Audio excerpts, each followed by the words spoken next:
Grabando. Buenos días. Buenos días. Nos estamos viendo en la última de este ciclo de charlas, porque bueno, son unas conferencias un tanto informales, no son conferencias con toda la formalidad requerida, en que desde nuestros hogares hemos estado compartiendo acerca del arte pianístico. Comenzamos estas charlas con el aspecto técnico de la ejecución del piano. Y después, poco a poco, fuimos pasando a otros aspectos que, si bien forman parte de la técnica, están más vinculados directamente a la expresión, a la emocionalidad. Esto lo hemos estado haciendo en este orden para que el ciclo fuera coherente. Ayer hablamos, en la última charla, del pedal. Estuvimos hablando sobre la pedalización, que es, digamos, uno de los aspectos más complejos y sutiles en el piano. O sea, hablamos primeramente del trabajo de la iniciación en legato, hablamos de la polifonía, después hablamos de la pedalización y ahora vamos a hablar de la interpretación. ¿Quiénes de ustedes son capaces de expresar algún criterio sobre lo que es interpretar? ¿Quién me dice lo que es interpretar para él? Yo escucho estas opiniones. En base a estas opiniones, pues vamos a ir encaminando la charla. ¿Qué es interpretar?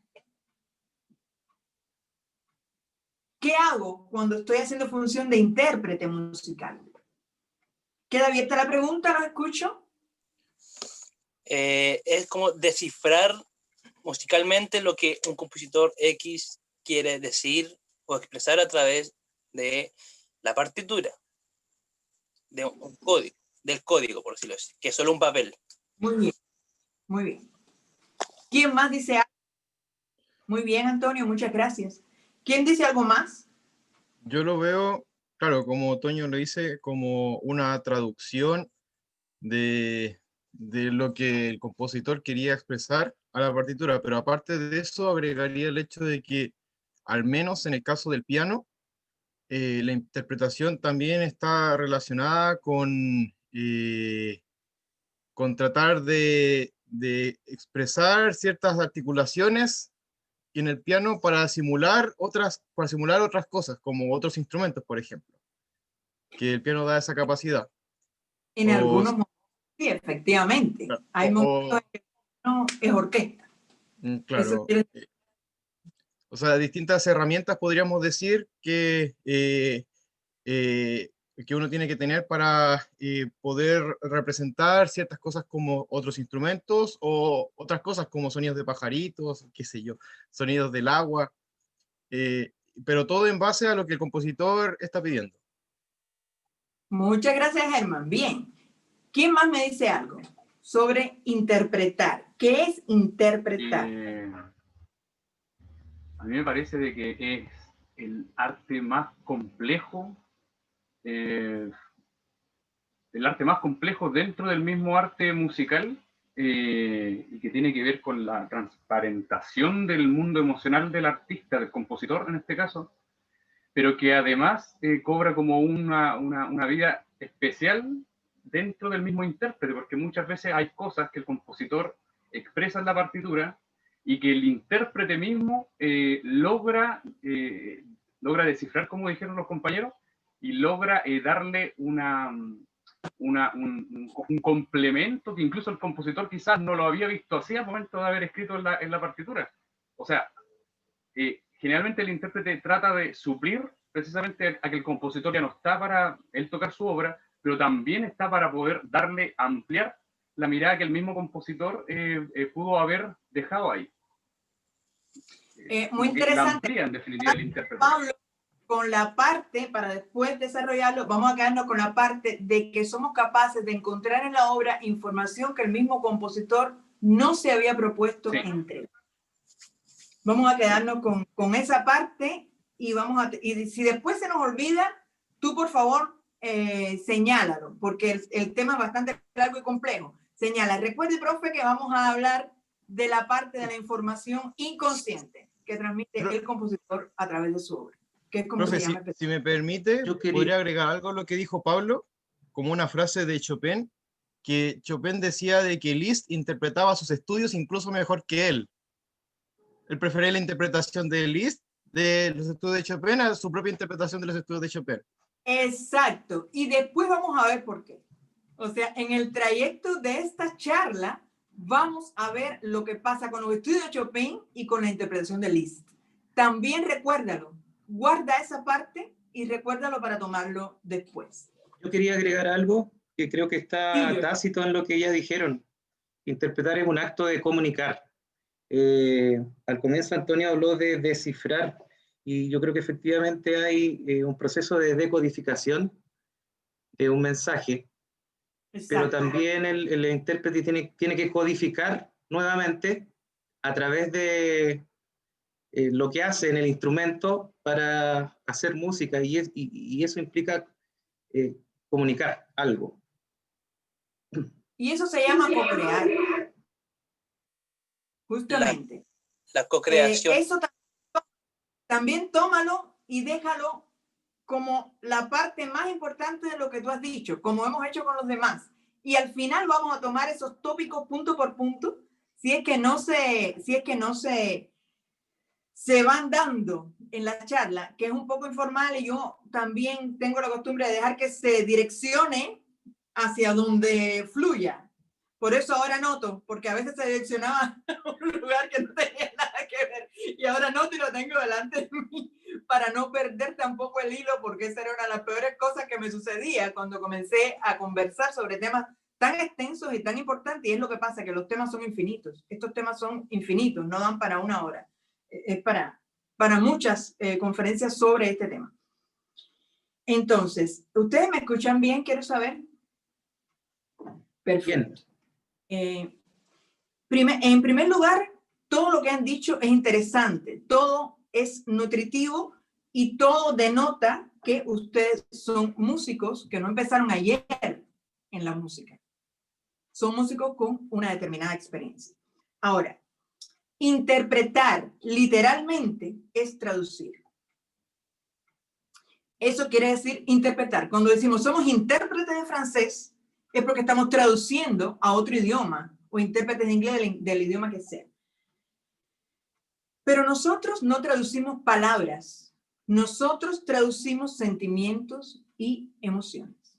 Y ese es nuestro desafío. Eso es lo que hace mucho más compleja la interpretación musical que la interpretación, digamos, desde el punto de vista de los idiomas. El compositor, como bien ya ustedes decían por ahí, dispone de un número determinado de símbolos, de signos que escribe, de notaciones que él escribe para transmitir estos sentimientos. O sea, es bien complejo, porque el alma humana, el universo anímico del ser humano es sumamente complicado, y el compositor tiene herramientas que son bastante primitivas, bastante burdas, por así decirlo, para hacerse entender, para transmitir esta información, que no es una información, digamos, que es intelectual, sino es una información emocional, mucho más difícil. Nosotros somos traductores de emociones, traductores de sentimientos. La música, como tal, es un arte que se ha definido de muchas maneras, pero nos quedamos con estas dos cosas: un arte temporal, porque se transmite a través del tiempo, por eso a través del oído, que es el sentido que nos hace conscientes de la dimensión temporal. Más que el oído, claro, eso es teóricamente, la música se recibe a través de todo el cuerpo, a través del órgano más extenso que tenemos, que es la piel, no solamente a través del oído, y conecta o resuena en determinados órganos, específicamente en determinados órganos y puntos de nuestro cuerpo, modificando nuestra naturaleza, incluso biológica, el funcionamiento de nuestro organismo. Hay música que nos produce ansiedad, música que nos deprime, música que altera el ritmo. Normalmente escuchamos música y nuestro ritmo cardíaco se sintoniza con el ritmo de la música. Por eso muchas veces cuando el ritmo es inestable, cuando hay un intérprete que está ansioso, sobre todo ocurre eso mucho en las obras rápidas, y se produce un estado de ansiedad y la persona como que quiere ya terminar, o como que la misma figuración repetitiva le produce eso al intérprete, el receptor también se incomoda. Porque sencillamente se sintoniza con un ritmo que no es estable. Por eso es tan importante mantener el tempo exacto. Una de las cosas que es más importante es poder mantener el tempo exacto cuando se requiere. ¿Por qué razón? Porque nuestra incomodidad es recibida por el público también.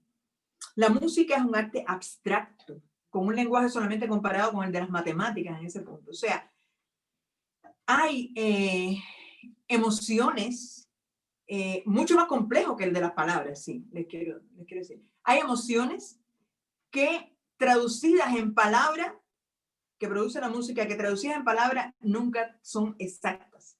O sea, que no se pueden llevar exactamente a las palabras. O sea, es un lenguaje espiritualizado totalmente, que no se puede traducir con exactitud en palabras muchas veces, y que además la música proporciona o es una llave de acceso al inconsciente. Por eso también es una terapia. O sea, la música te puede sanar y te puede enfermar. Nosotros como intérpretes necesitamos determinadas herramientas técnicas, por eso direccionamos las conferencias en este orden, en este ciclo. Primeramente, tenemos que tener un dominio técnico que nos permite expresarnos, un dominio técnico del instrumento y de la obra en específico. Porque, imagínense, nosotros que trabajamos con cosas mucho más sutiles que la palabra, pero si un actor es tartamudo, pues es muy difícil que sea convincente. Si un orador tiene una mala dicción, pues es muy difícil que pueda transmitir algo que realmente esa falencia no entorpezca la transmisión de lo que desea hacer. Si un bailarín no tiene una forma física adecuada, no tiene la ligereza, la saltabilidad, todo lo que necesita, pues es muy difícil que pueda transmitir. Y eso mismo nos pasa a nosotros. Si tocamos sucio, si tocamos disparejo, si golpeamos el pulgar, si realmente no respetamos el texto, pues entonces es muy difícil que sobre esa falencia podamos hacer música. Por eso, la técnica no es un fin en sí mismo, sino un vehículo para la expresión. A través de la técnica nos expresamos. La técnica nos sirve para expresarnos, pero no es un fin en sí mismo. Una herramienta súper necesaria, pero no un fin en sí mismo. O sea, tenemos que tener en primer lugar como intérprete de las herramientas técnicas, dominar la obra técnicamente. La obra que tocamos en público no nos puede quedar grande, no puede estar al límite de nuestras posibilidades, porque tenemos un 99,9% de posibilidades de fallar. Por elementos distráctiles, estrés escénico, todo lo que sucede en público. O sea, en público se debe tocar una obra que no sea a tope de nuestras posibilidades técnicas. Esas obras que nos son muy difíciles, que estamos tratando de abordar y que estamos tratando de llegar a tener, pero que todavía no dominamos muy bien, no las debemos tocar delante de la gente. Porque sabemos que tenemos muchas posibilidades de fallar. En segundo lugar, debemos estar trabajando con una revisión buena para no equivocar los mensajes, para no tener ruidos en esta comunicación entre obra e intérprete. O sea, para tener lo más fidedignamente posible lo que el compositor deseó que nosotros hiciéramos. Por eso sugerimos las revisiones urtext, que aplica no una editorial, sino un tipo de revisión de diversas editoriales. Las revisiones urtext normalmente son las más fidedignas a lo que el compositor quiso. O sea, tratan de no tener acotaciones añadidas por revisores, por otras personas que quizá puedan buscar, digamos, algo que pueda sonar más lindo, entre comillas, o que pueda ser más fácil para el intérprete. O sencillamente que responda a otros criterios estéticos que no son los del compositor.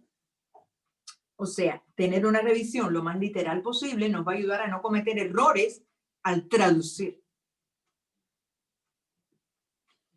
Y debemos acumular la mayor cantidad de información posible sobre la obra, en primer lugar sobre la época, contexto social en que estaba, qué estaba ocurriendo, porque el arte, para que perdure, como dijera José Martí, gran pensador cubano, debe ser reflejo de su época.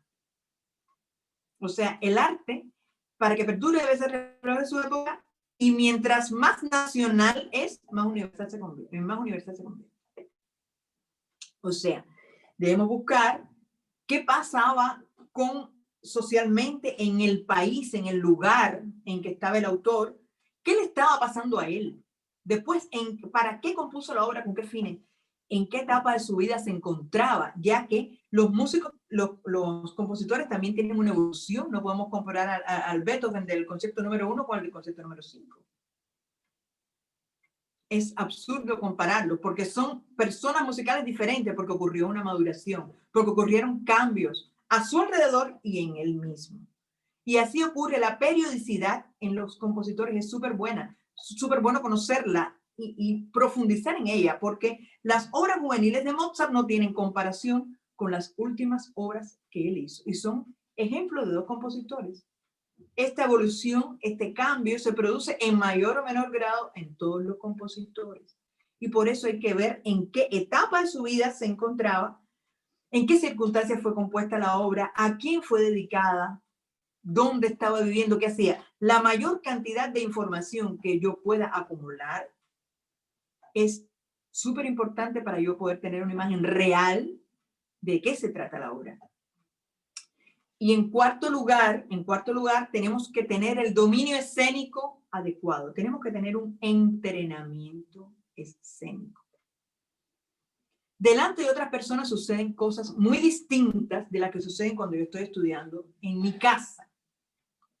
Cuando yo estoy estudiando en mi casa, trabajando solo, normalmente sin interrupciones, en un ambiente en que yo puedo pensar lo que hago y en que yo puedo tener una confianza suficiente para equivocarme y rectificar y pensar por qué me equivoqué y repetir. O sea, estoy solo conmigo mismo y la música. Pasan las cosas de una manera. Otra cosa sucede delante del profesor. Y otra cosa ocurre en una sala de concierto. Y otra muy diferente cuando estamos delante de una cámara, que es la, digamos, la coyuntura que tenemos en este momento para poder expresarnos.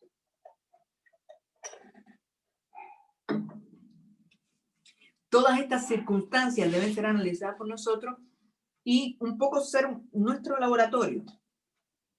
¿Qué me pasa cuando estoy delante de las personas? ¿Qué me pasa cuando estoy delante de la cámara? ¿Qué me pasa en clases?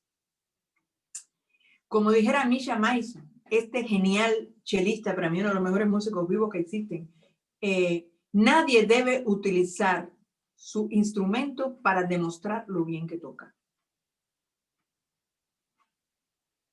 ¿Es esto una contradicción o no? Quiero saber. ¿Qué piensan ustedes? Nadie dijo Misha Mason, que es un genial chelista. El que no lo ha podido escuchar, pues bueno, búsquenlo. Está disponible, ha grabado casi todo. Nadie debe utilizar su instrumento para demostrar lo bien que toca. ¿Quién dice algo de eso? ¿Es verdad o no? ¿Qué creen que quiso decir con eso? Está bien, porque o si no, no estaría cumpliendo precisamente la función de traducir la información del otro, en este caso el compositor. Si se vuelca solamente a sí mismo, a sus facultades, entonces dejó de ser vehículo de información y comenzó a ser solamente un punto, un punto más. ¿Alguien más dice algo? Yo quería decir que el hecho de que una persona ocupe su instrumento en vez de expresar música y sino alimentar el ego, pierde su finalidad al final, que la música es expresar emociones, sentimientos, y el ocuparla de otra forma también llega a las personas de otra forma. Muchas gracias, Elena. muy acertado lo que tú dices. Es una pianista muy joven en el piano, o sea, ya muy poco tiempo, pero está consciente de qué es qué es un pianista, porque ahí lo ha dicho. Muchas gracias, Elena. Bueno, pues, cuando demostramos habilidades, yo quiero mostrar ahora qué rápido toco, cuán rápido puedo tocar.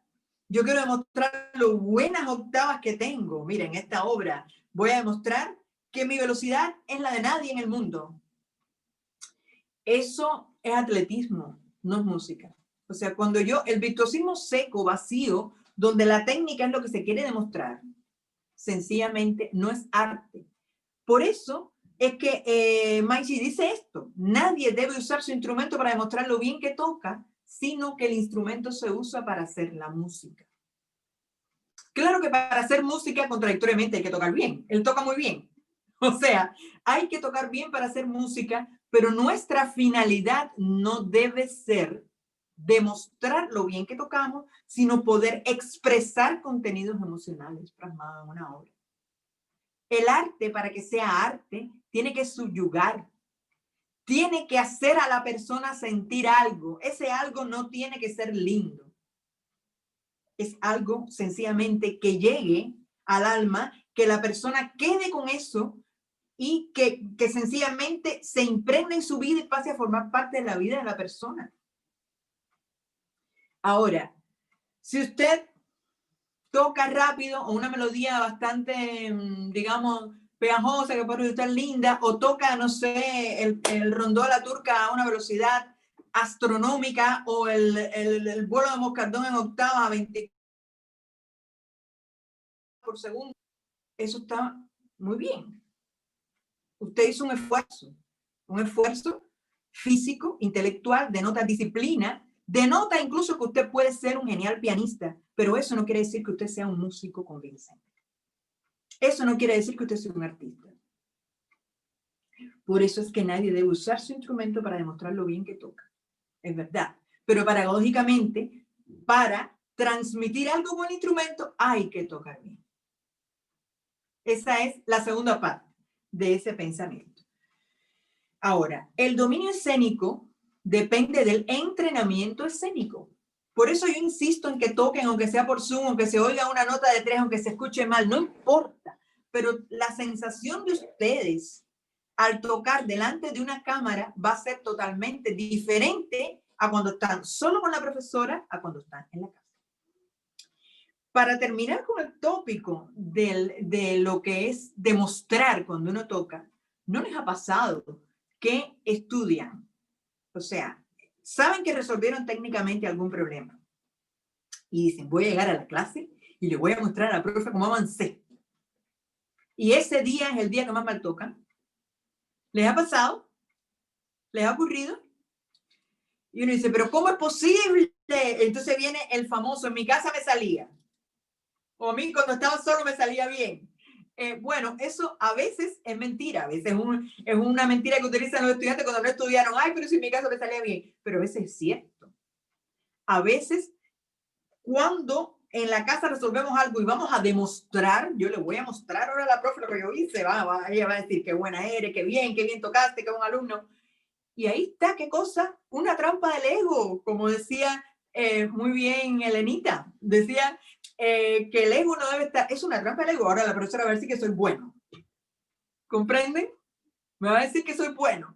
Y la idea no es esa. La profesora no tiene que decir que eres bueno, sino sencillamente es un proceso, digamos, el aprendizaje, el instrumento de complicidad, donde claro que los logros se exaltan. Pero uno no puede ir pensando que va a tocar para demostrar, porque ahí es donde se cae la cosa.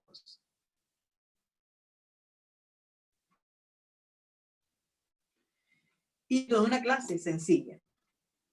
Ahora, el dominio escénico tiene que ver con el entrenamiento escénico. Si uno no toca delante del público, no aprende a tocar delante del público. Porque ahí es donde uno entiende por qué se estresa. Las causas del estrés escénico no son una causa. No es una causa generalizada. Por eso no hay un tratamiento generalizado, no hay un abordaje generalizado del estrés escénico. Cada uno se estresa por su propia causa. Se sabe que es porque está el público delante, pero lo que a mí me genera el temor o la ansiedad o me desestabiliza emocionalmente tiene que ver con mi historia personal, no con que el público esté delante. Hay personas, no muchas, pero existen, que se crecen delante del público, que cuando ven que el público tocan mejor. Esa es la ínfima minoría de los intérpretes.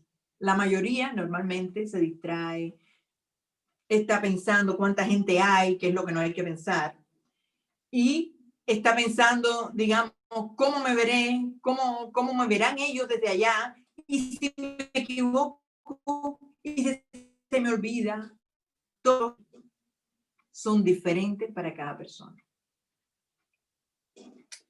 Ahora, en cuanto al tratamiento del estrés escénico, que a eso podemos dedicar otro tiempo después, en otro momento, no es recomendable tomar absolutamente nada, como decir un tecito, sedante, una tabletita de algo que es casi inocua, nada químico.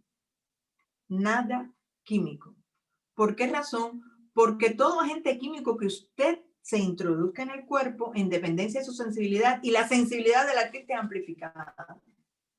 Y esa sensibilidad amplificada que tenemos, que después vamos a hablar, tiene que ver incluso con la recepción de los agentes químicos, o sea, con cómo asimila el organismo los medicamentos.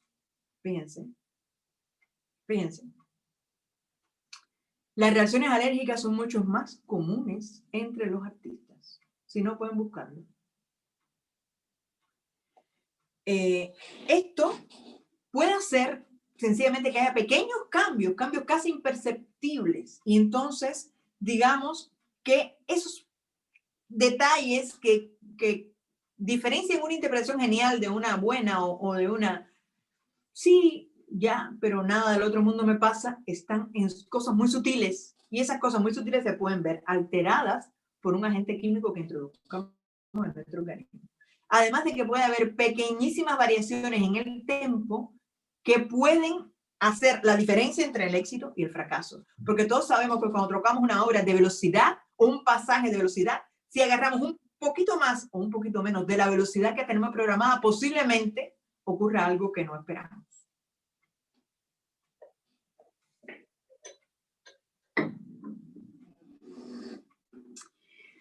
Tampoco es recomendable escuchar muchas versiones diferentes antes de comenzar a estudiar la obra. Se puede escuchar, pero no contaminarse con la versión de este, del otro, y que aquello sea como un collage de versiones, un poquito de cada una. O sea, después que ya yo tengo digamos, mi diseño, así decirlo, interpretativo, o sea, como yo entiendo que debe ser basado en el respeto del texto, no inventando nada, y de eso vamos a ver ahora. Entonces sí se pueden comparar con otras lecciones para poder nutrirse. Y puede ser nutritivo esto, valga la redundancia. Pero no empezar tratando de imitar lo que hace este, lo que hace el otro, lo que hace el otro. No es esa la idea. Por último caso, vamos a hacer un paréntesis aquí para hablar de ese vaciamiento que debe tener el intérprete. Nosotros estamos, digamos, estructurados como seres humanos, con un criterio estético, con un sentido de lo que es válidamente bello o adecuado en cada obra musical, sobre todo cuando ya tenemos una experiencia tocando. Pero nosotros debemos, si tenemos una buena revisión delante, estar vacíos, no ir prejuiciados, no ir queriendo imponer nuestro criterio sobre la obra.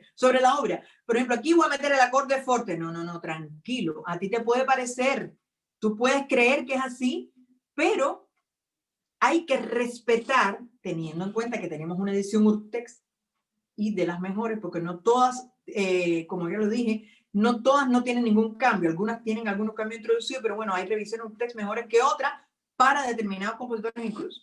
Tenemos una excelente edición, que es lo fundamental que tenemos que tener, y después de esto, tenemos que estar vacíos. Nunca vamos a estar totalmente vacíos, pero lo más vacíos posible de criterio para recibir lo que nos quiere traer el compositor con todas sus indicaciones. Hay compositores, sobre todo a partir del siglo XIX, que fueron sumamente estrictos. Chopin, Liszt y otros muchísimos compositores, Rachmaninoff, Scriabin, sumamente estrictos en las acotaciones, pedales, todo lo que escribieron, porque sus emociones eran tan complejas, tan sutiles, tan delicadas o tan tremendamente intensas. Beethoven escribió muchas acotaciones, que sencillamente querían que el intérprete entendiera, y a veces vemos intentos desesperados por hacerse entender en las acotaciones. Entonces tenemos que tener esa capacidad de estar vacíos de juicio sobre una obra musical, de tener el ego en el lugar adecuado, no ir en sino estar receptivos a la información que nos va a transmitir la partitura. Estábamos hablando en conferencia anterior, y lo voy a retomar, que decían la gente que dice, no, como está escrito no suena. Entonces yo lo hago así, porque como está escrito no suena. No, como está escrito tú no lo entiendes. Y no lo entiendes porque estás tratando de imponer una versión que no es. Estás tratando de hacer lo que no es. A ti te suena más bonito, pero eso no es lo que quería el compositor decir en ese momento. Ayer estábamos en clase con Ricardo Navarrete y él es un hombre bastante emocional, es una hermosa persona. Yo quiero mucho a mi hermano Ricardo Navarrete y es un hombre muy emocional, con unas emociones a flor de piel. Estábamos trabajando uno de los nocturnos más sutiles y delicados de Chopin y él me decía, es que me cuesta ser él. Me dijo así, y eso yo lo encontré genial. Uno aprende mucho de los alumnos. Me cuesta ser él. ¿Por qué le costaba ser él? Porque las armonías eran tan intensas, tan maravillosas, que a uno le sugerían una dosis de pasión y no de dejadez, de indiferencia, que es lo que él quería, Chopin quería en esa parte. Porque aquella acción musical enorme estaba en el recuerdo, estaba en otro lugar, no estaba haciendo en ese momento, y eran 3P, pianísimo. Y decía delicadamente, sutilmente, no sé qué, y las armonías eran densas, eran oscuras. Entonces tú decías, pero ¿cómo yo esa sutileza tan grande? Si es que aquí hay algo que yo tengo que mostrar viva y presentemente. Ah, pues no. Esa indiferencia que llevaba ese momento tenía que ver con un estado de dejadez, de debilidad del alma, que tenía que ver incluso con las astenias que tenía Chopin, con la crisis de debilidad que tenía que él como persona, y eso está llevado de alguna manera ahí. Hay todo un potencial, hay toda una acción, pero que solo puede ser mental porque no tengo fuerzas.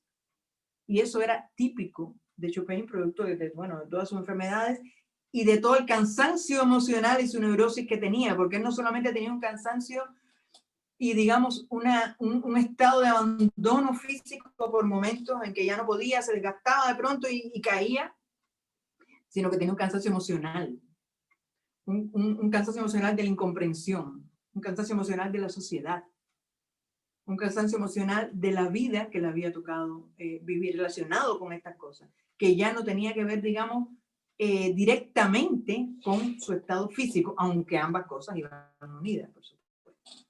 Porque si se fijan por psicosomática, todas las enfermedades respiratorias están asociadas a la depresión.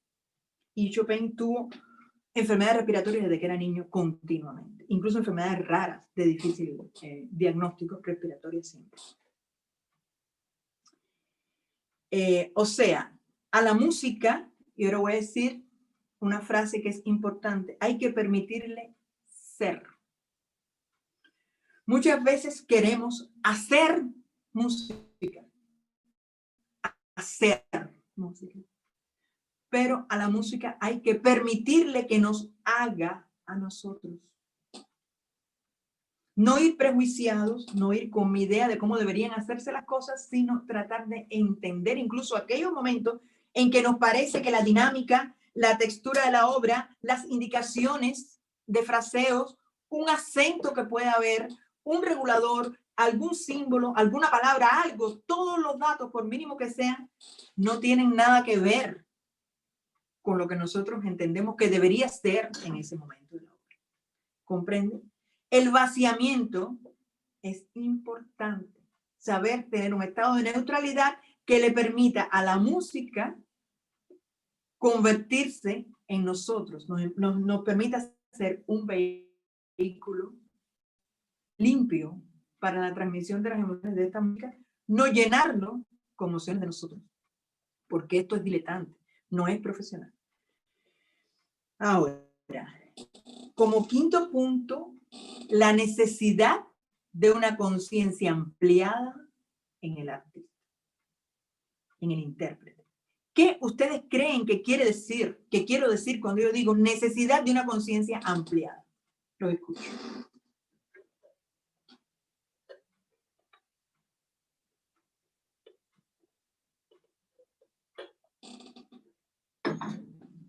¿Qué estoy queriendo decir con esto? Les doy la palabra que ya he hablado demasiado.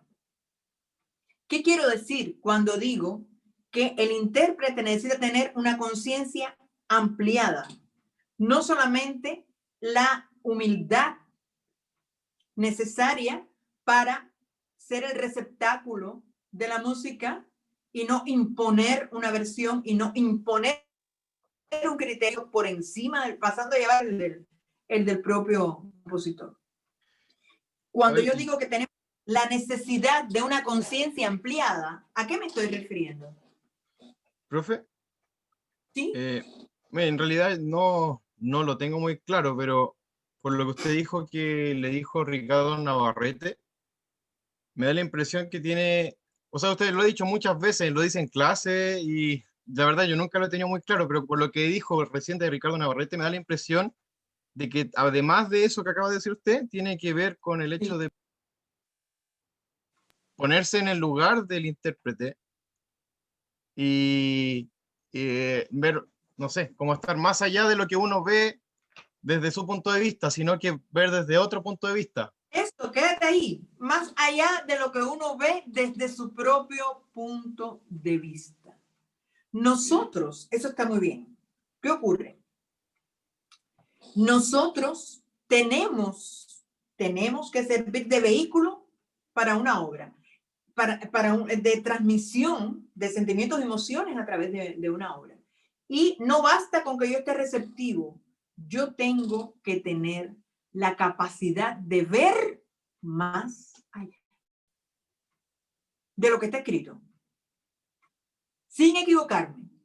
O sea, de ver más allá de lo que está escrito, de saber, por ejemplo, nadie nos dijo, hay una armonía densa en Chopin, una armonía densa con interacciones, digamos, entre los sonidos que son de intervalos aumentados, bien compleja la armonía, muchos sonidos extraños, muchas notas extrañas dentro de la tonalidad que me denotan que están pasando cosas que me sacan. El centro tonal es la personalidad, la tonalidad es la personalidad musical. Ahora, cuando yo veo toda esta cantidad de alteraciones, yo tengo que explicarme cada intervalo y por qué y para dónde resuelve. No, yo no tengo que saber tanto eso si lo sé, que es maravilloso.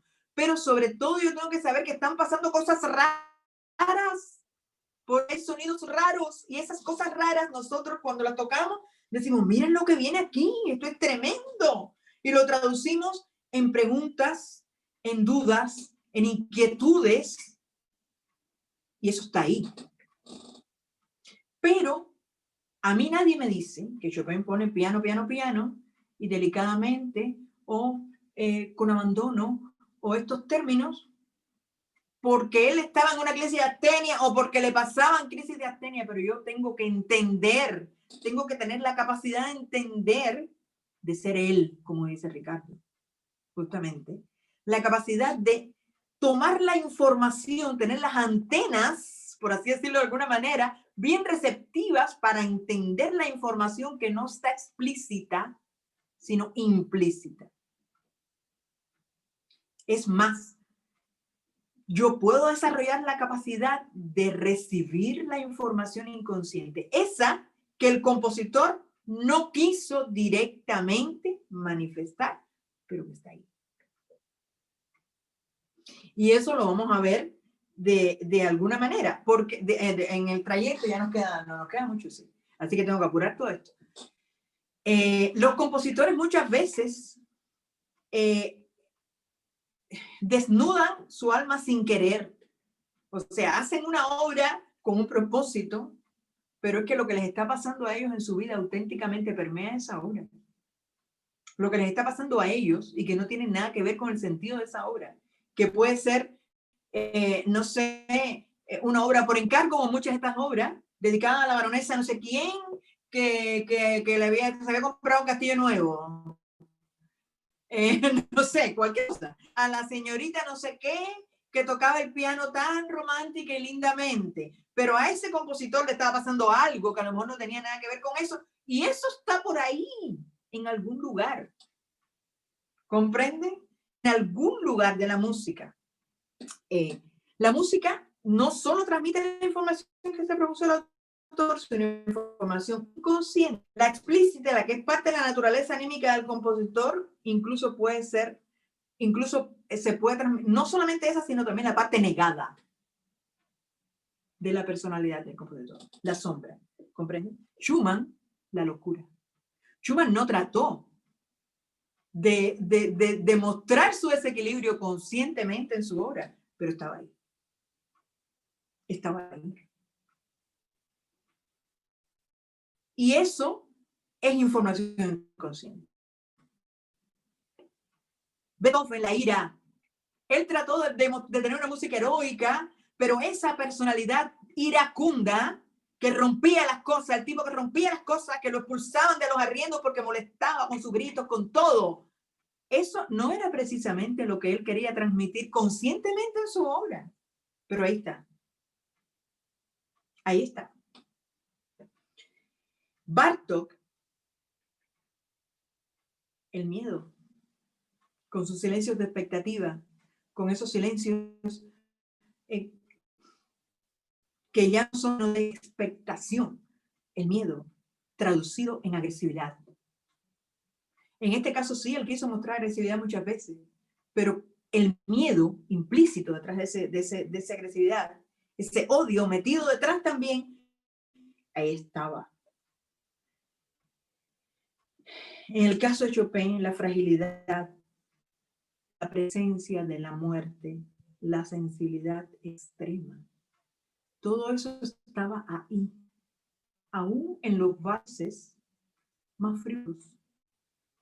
Y eso es lo que es tener una conciencia ampliada, poder ir más allá de la información consciente que el compositor quiso transmitir con la música. Hay técnicas de amplificación de conciencia, como técnicas de descontaminación emocional, porque ahí vamos a hablar de esto ahora. Nosotros como mismo llegamos a la información inconsciente de las obras, de manera inconsciente nos contaminamos positiva o negativamente con lo que tocamos. Yo toqué las dos danzas rumanas de Bartók, las dos danzas de concierto, no el ciclo de las 6, sino las otras dos grandes, y increíblemente empecé a hablar más fuerte y empecé a contestarle a las personas de una manera hiriente. Yo misma no sabía por qué pasaba y la gente me decía, ¿pero qué te pasa? ¿Por qué? Ay, disculpa, yo decía, porque me hablaban, espera, era como, bien. Y yo decía, no será, estoy tocando Bartók y que todo es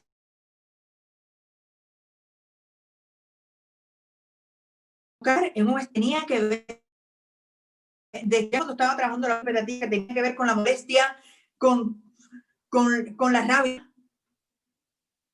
No solamente eso, me conectaba sobre todo con esa emoción. O sea, el intérprete debe tener técnicas de descontaminación emocional. ¿Quiere decir algo, Joshua? Sí, que se estaba escuchando Dice Ivoshka entrecortado que ella escucha entrecortado. desde la parte Sí. cuando empezó a hablar de Bartók. Estaba tocando de Bartók. Sí, parece que es la Ya. batería Y de ahora, Super 4, no sé. ¿cómo se escucha? Es que estas cosas no tienen que... Ahora se escucha bien. Sí, ahora Es sí. que no, mi batería... Está bien la batería, puede ser Ya, la señal. es la conexión, es la conexión. Que con la conexión sí no podemos hacer nada. Eso es. Eso. Contra ese gigante no podemos. Pero bueno, tratemos de seguir. Si hay algún problema de audio, por favor, nuevamente, me pueden decir. En este momento lo escuchan bien. En este momento no Sí. le vemos Bueno. bien, pero le escuchamos bien. ¿O se escucha? ¿Profe? Ya. ¿Profe? No me ven bien, pero díganme. Aprovechando, Díganme. aprovechando de todo lo que usted está hablando acerca de distintos compositores y de lo que uno tendría que tener presente cuando los cuando los está interpretando, ¿qué me dice de Schubert? Le pregunto porque a mí me pasa con Schubert Bueno. que es uno de mis compositores favoritos, si es que no es mi compositor favorito, me encanta casi toda su obra, pero yo siento que me cuesta demasiado interpretarla. Yo creo que de todo lo que he tocado, siento que lo que más me ha costado interpretar es Schubert. Entonces, le hago la pregunta, si puedes explayarse un poquito más con él. Dice Claudia por... Sí, Schubert, dice Claudia por el chat. Sí, Schubert.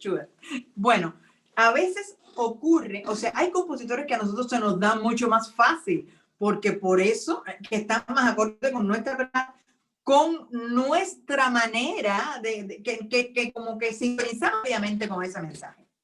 Pero hay compositores que tienen que ver con nosotros, pero no porque sintonicemos rápidamente, sino porque nos representan como un poco lo contrario de lo que somos. ¿Comprenden?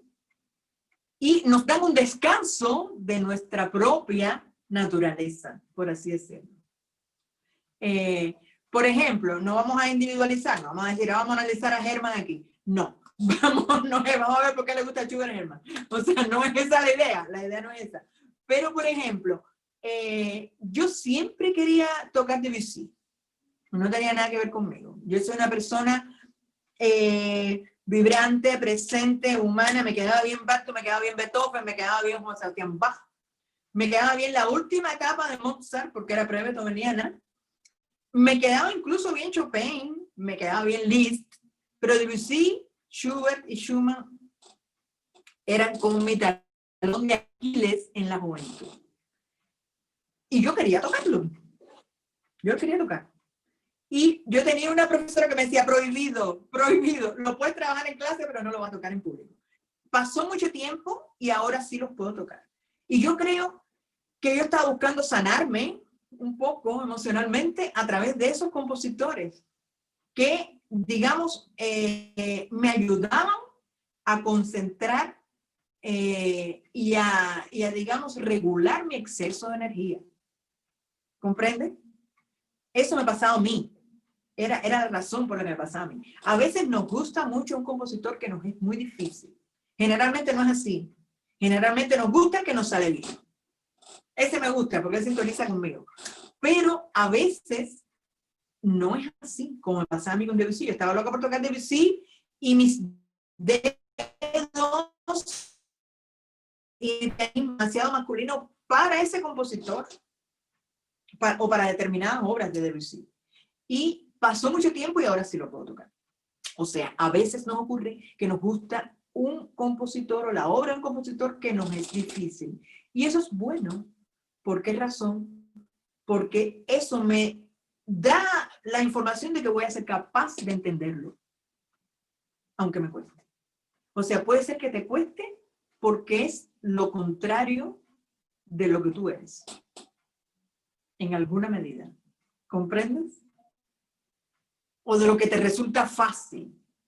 O es una parte, o representa una parte, no quiero analizarte, no quiero hacerlo, que está en ti, que no has podido, digamos, expresar correctamente. Una parte de tu sensibilidad, todos tenemos en nuestra naturaleza anímica lugares muy complejos. Y quizás puede ser que tenga que ver con algo que tú no has logrado canalizar, con una parte tuya que tú no has logrado canalizar. Es así. Todos tenemos, todos somos muy complicados. Puede ser, no te estoy diciendo. Después, si tú quieres, hablemos de eso en un marco más privado, digamos. Donde podamos hablar de cosas que a ti te suceden con el compositor. ¿Comprende?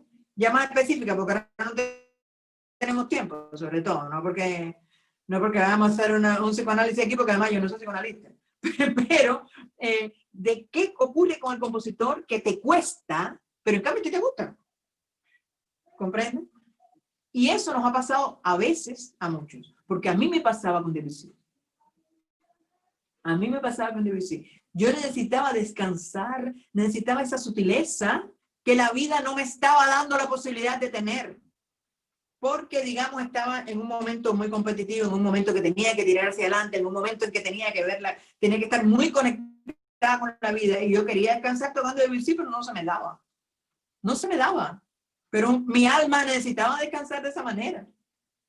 Así que, bueno, eso ocurre. Ahora, por lo general no ocurre eso. Por lo general la gente quiere tocar lo que le es fácil.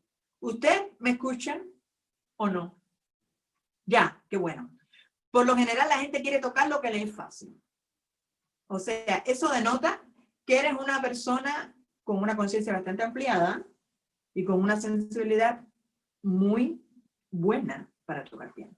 Eso es lo que denota esto. Ahora, esta desintoxicación emocional la podemos hacer con diversas cosas, porque tenemos que ser un vehículo sano emocional y físicamente para poder tocar. Un vehículo sano y descontaminado. Ya dijimos que no usemos fármacos, ni tecitos, ni nada, ni una cuestión para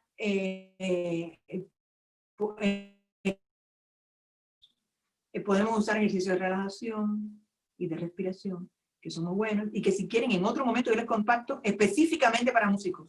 No cualquier ejercicio que te da cualquier psicólogo. Hay ejercicios de respiración y relajación específicamente para músicos y afirmaciones positivas que podemos introducir. Debemos tener una alimentación lo más sana posible, porque todos estos contaminantes que recibimos, toda esta Coca-Cola, estas papas fritas, las hamburguesas y toda esta cosa que recibimos, también nos interfiere en que podamos tener una conciencia ampliada. Toda la alimentación chatarra debemos evitarla. Debemos practicar hobbies complementarios, ya sea pintar, jardinería es el mío. Yo me acordaba de una frase de Chopin, allá afuera regándome plantas antes de venir para acá. Chopin dijo, y me acordé allá, regando las plantas, fíjense. Chopin dijo que él era criticado porque no tocaba con la suficiente fuerza por público que estaba acostumbrado a ver pianistas aporreando su instrumento. Se refería en ese caso a un público vienés, específicamente. Pero que a él no le importaba, como un intérprete auténtico, que a él no le importaba eso y que sencillamente él no le importaba si decían que no tocaba suficientemente fuerza, porque él tenía que poner la emoción y la delicadeza que llevaba su voz. Eso les da la medida de lo que pasa con muchas de las obras de Chopin. Y también de por qué prefería que Liszt tocara los estudios, porque los estudios son de mucha fuerza y Liszt tenía un pianismo totalmente potente y probablemente el estudio revolucionario y otros que demanden fuerza le quedaban mejor a Liszt. Y eso indiscutiblemente es así, porque Liszt era un pianista mucho más vigoroso que Chopin. Ahí queda la parte de Liszt, Chopin y los estudios. Ahora, debemos practicar algún deporte, es necesario. Es necesario hacer algo, no sé, natación, zumba, trotar, montar bici, hacer algo que tenga que ver con actividad física, pero no deportes de esfuerzo ni que comprometan el uso de las manos. ¿Ya? Antes de tocar, son consejos generales, podemos comer 2 cuadritos de chocolate o una banana 15 minutos antes. Esto nos va a facilitar. Un chocolate que sea real, no chocolate que sea un millón de cosas que no son chocolate, ¿eh? Si no, preferible la banana. ¿Ya? Nos va a dar energía. energía, nos va a restablecer el potasio, digamos, el potasio en el caso de la banana, y nos va a ayudar. Estar hidratados también, hay que tomar agua. No se puede tener el estómago totalmente lleno ni totalmente vacío. Yo no puedo comer opíparamente e ir a tocar a los 15 minutos, eso no se hace. ¿Comprenden? Y usar ropa y calzado cómodos y que no nos ofrezcan preocupación. En el caso de las mujeres, no tacos altos, no un peinado que no me deje mover la cabeza, ni una joya demasiado llamativa, por supuesto en las muñecas nada, anillos nada, las uñas pintadas, porque nada de eso procede. Todo elemento llamativo es una distracción que nos desvía del objetivo fundamental, que es la música. Tenemos que tener también cuidado con los cambios bruscos en el peso corporal, porque tocamos con peso corporal, va a cambiar nuestro sonido. O sea, podemos hacer dieta, eso no está mal, pero un cambio muy brusco en el peso corporal va a cambiar nuestra emisión de sonido. Tener una imagen agradable a nosotros mismos. Miren, el que dice, y eso está muy de moda ahora, a mí no me importa, yo me he visto, para mí eso es mentira. Usted está en su casa en pijama, si usted se viste para tener una interacción social. O sea, usted no sale a la calle vistiéndose para usted. Usted se viste porque va a salir. Porque si no, saldría en pijama. ¿No es así? Ahora, nuestro vestuario está enviando un mensaje. Ese mensaje puede ser, tú no me importas. También puede ser ese mensaje. Pero ese no es el mensaje, digamos, que un intérprete debe transmitir, porque hay que tener un respeto por el público. Y este respeto se traduce en mi imagen. O sea, no es frívolo que yo diga, yo tengo que salir a tocar con una imagen con la que yo esté de acuerdo. Porque si yo estoy de acuerdo en cómo me veo, eso no tiene nada que ver si yo soy gordo, flaco, alto, bajo, nada que ver si soy lindo o feo. Siempre hay algo con lo que uno se siente hecho. Si yo estoy de acuerdo en cómo me veo, yo esa sensación de comodidad se la voy a transmitir al otro. Si yo soy mujer y estoy preocupada de que yo vaya a enseñar algo que yo no quiero mostrar, si voy a enseñar algo que quiero mostrar, perfecto, ahí lo enseño, porque yo estoy coherente con lo que yo quiero hacer, ¿comprenden? Pero si yo estoy preocupada porque me falta escote y tengo que tener las piernas cerradas, no, así no se puede, porque usted no puede tener una preocupación extra cuando usted sale a escena. Usted tiene que estar cómodo en escena, cómodo y tranquilo con uno mismo, sabiendo que uno está a través de la imagen transmitiendo una información. Eso es falso, decir, no, porque es para mí. Yo para mí, no. Tiene que ser para usted, pero usted tiene que estar consciente que usted va a tener una interacción con otra persona que lo van a estar mirando. Si usted tiene un vestuario demasiado ajustado, no puede tocar bien. Si usted está tocando con un terno, perfecto, toque con su terno, pero ese terno le tiene que permitir hacer esto. No puede ser demasiado ajustado, usted tiene que tener una movilidad. Las mujeres con tacos altos, por favor, eso lo dijimos, no hay bueno con esos tacos. Por último, mi vestuario es lo que yo transmito. Si yo me visto con lentejuelas, tacos altos y me visto como si fuera una discoteca, yo quiero atraer un público de discoteca. Lamentablemente, pero es así. Ahora, si yo, sin descuidar mi imagen, porque por un tema de respeto, me visto en consonancia con la actividad que yo voy a hacer, entonces yo le estoy dando al vestuario el lugar que tiene. No es lo más importante, pero tampoco lo estoy descuidando. Porque el vestuario es información. Y lo primero que hace la gente cuando ve un intérprete es verlo, que camina hacia el piano, saluda y se sienta. Ahí le tiran la fotografía completa, los zapatos, el pelo, esto, lo otro, como usted está. Eso es inevitable. Y tenemos que ser coherentes con que eso vamos a hacer. Esto no es superficial, es necesario. Si usted se siente mal en cómo se ve y cómo está vestido, la gente se va a sentir mal también cuando lo ve.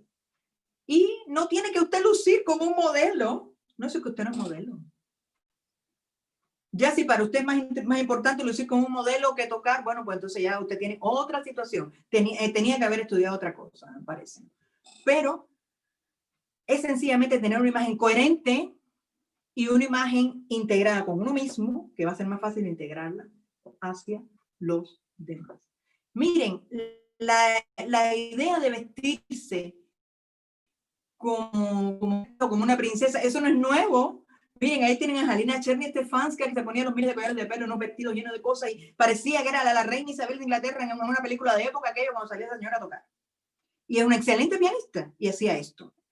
Bueno, a lo mejor ella se sentía bien así, no sé. Pero lo que sí es importante es que usted se sienta bien y que usted no esté tratando de utilizar el vestuario para suplir falencias que usted tiene como intérprete. Porque eso se ve mucho ahora. Ahora, si yo me visto superficialmente o cursimente o de una manera antiestética o de una manera que no tiene nada que ver con lo espiritualizado que es el arte musical, así va a ser mi música. Ustedes van a adquirir la habilidad, y si no, háganlo, de mirar a los intérpretes como está vestido, así suena. Porque eso es él. Porque el vestuario es la identidad. ¿Comprenden? Mi identidad yo lo expreso a través de mi imagen. Y si la persona asiste con brillos y lentejuelas y superficialmente, así va a ser la música que va a sonar. Así toque 18.000 octavas por minuto. Así toque virtuosísimamente. Así haga un despliegue tremendo y así nos muestre maravillosamente lo bien que toca su instrumento, como dice Misha Maíz. Se va a quedar en la misma superficialidad de vestuario que tiene. ¿Comprenden? Porque es así. Y es el tipo de público que quiere atraer. Ahora, dimos que el intérprete, pese a que tiene que tener ese vaciamiento, no es un receptáculo vacío. Aquí viene el proceso de co-creación. Cuando yo toco, está implícito en la información que voy a transmitir, mi sistema de creencia, mi personalidad, mi historia personal. Todo está ahí. Todo está ahí. Dos pianistas tocando el mismo piano y la misma obra y haciendo todo lo que dice una buena revisión no suenan igual. Ustedes pueden tomar una revisión un text y ver los grandes pianistas tocando lo que dice ahí, porque es un ejercicio que yo mando a hacer. Fíjense lo distinto que suena un nocturno de Chopin, el mismo, tocado por Halina Cherny-Stefanska, que tocaba por Trífono, que tocaba por Argeri, que tocaba por Richter, que por cualquier otro pianista suena distinto. Y si tú tomas la partitura, todos ellos respetan el texto. Hacen todos los acentos, todas las acotaciones, todo lo que dice lo hacen, pero suena diferente. Porque cada uno de ellos es diferente. Es más, una nota tocada en el mismo piano suena diferente por dos personas. Yo no puedo negar quién soy. Yo tengo que incorporarlo. O sea, incorporar elementos míos. Pero esa persona evidentemente tiene una conexión mundo espiritual. Yo tengo un sistema de credo, soy una persona espiritualizada, por así decirlo. Yo voy a sintonizar mucho mejor con los sentimientos religiosos impregnados en una obra. ¿Comprende? Si soy una persona, digamos, muy emotiva, muy pasional, yo voy a expresar de manera mejor esa parte. O sea, el vaciamiento tiene que ser, pero es inevitable que parte de nosotros se filtre hacia la música y no solo es inevitable, es bueno. Después que estamos respetando todo lo que se hace. Por lo demás, decía un amigo mío, los pianistas son una raza aparte entre los músicos. Aparte entre los músicos. Ya estamos un poco pasado el tiempo. Son una raza aparte entre los músicos. Pero somos una raza aparte, ¿por qué? Y no deja de ser mentira, no deja de ser cierto. Es el instrumento mayor en tamaño, y el que ofrece menor superficie de contacto. O sea, nosotros tenemos ante ese instrumento inmenso solamente la punta de los dedos y los pedales. O sea, yo no puedo contener el instrumento. El instrumento es algo aislado y lejano de mí. Eso es lo primero que sucede, el primer desafío con el piano. Es un instrumento que demanda gran cantidad de energía física. Gran cantidad de energía física. La gente dice, ay, la niña tocando piano y el varón tocando violín. No, el piano es un instrumento masculino. Es un instrumento masculino por excelencia. Lo puede tocar cualquiera, pero es un instrumento masculino por excelencia. Y en cambio el violín es, digamos, mucho más femenino porque requiere de menos esfuerzo esfuerzo y el piano sí requiere de fuerza, que no se puede traducir en dureza, pero bueno, sí es fuerza. Además de que tenemos el reto de tocar en un instrumento desconocido cada vez. Todo el mundo lleva su instrumento, tiene que probar el audio, la sala, el cantante lleva sus cuerdas vocales, las mismas de siempre, el violinista lleva su violín y el flautista su flauta. Ahora, si la sala es seca, tiene que hacer algunos ajustes.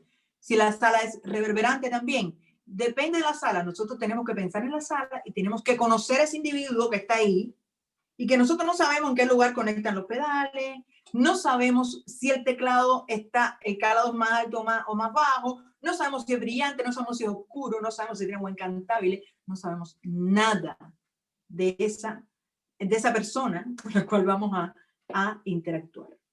Por eso los demás prueban sonido 15 minutos antes, nosotros necesitamos 1 hora, como mínimo, para probar el piano. Esto hace, digamos, de los pianistas, dentro de los músicos, dentro de los instrumentistas, como una especie como se nos cataloga como los más neuróticos y como los más que queremos ser los más sabelotodos. Realmente tenemos que desarrollar muchas habilidades que los demás instrumentistas no desarrollan, como esta, de ser tan dúctiles como para poder llevar, cambiar cosas. A veces tienes que cambiar pedales, tienes que cambiar emisión, tienes que cambiar hasta la velocidad, independencia del piano, independencia de la sala.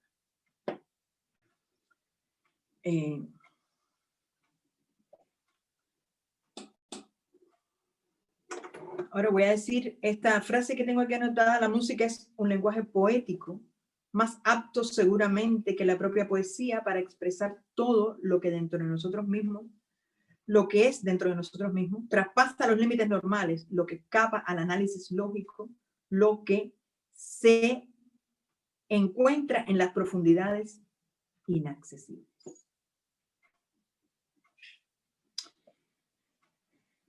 Otra frase: no es una profesión ser pianista y músico, es una filosofía, una concepción de vida que no puede basarse en buenas intenciones o talento natural. Primero y ante todo debe existir un espíritu de sacrificio. Esto lo dijo Michelangelo, Arturo Benedetti y Michelangelo. Con esto me quiero despedir, con esto quiero terminar. El tema da para muchísimo más, todas las inquietudes, todas las dudas, todo lo que personalmente ustedes quieran tratar sobre el tema, lo pueden hacer por interno, me pueden escribir al WhatsApp, me pueden escribir al correo, donde deseen. Habría que dedicar a las técnicas de amplificación de conciencia, al manejo del estrés escénico, una conferencia completa para cada una cosa de estas. Pero es muy reducido. Les repito, estas charlas tratan de despertar la inquietud sobre los temas, de despertar el espíritu investigativo, de despertar la curiosidad, de hacernos conscientes de que esas cosas están, porque a veces ni siquiera las tomamos en cuenta, de que esas cosas existen. ¿Comprenden? Porque a veces en el fragor de la vida ni siquiera las tomamos en cuenta. Tenemos el lunes una última reunión a las 7 de la noche y después tendremos la intervención tocando de los que van a tocar, de los que forman parte de este curso, que sería a las 8. Tendremos 1 hora de reunión que vamos a hablar específicamente del piano como música de cámara, del piano como solista y del piano como acompañante. Los 3 mundos de nuestro maravilloso instrumento. Felices de ser pianistas, ¿o no? Felices de poder expresarnos a través del piano. Entonces, bueno, nada, nos vemos en la tarde en una sesión súper larga hasta las 8 de la noche de clases continuadas y ahí seguimos en contacto para vernos el lunes. Recuerden que los que deben recuperar algunas clases, que hay más de uno, nos dice la maestra Ivoshka, felices de oír pianistas. Gracias, Ivoshka. Felices de oír cantantes también. El canto es un mundo maravilloso.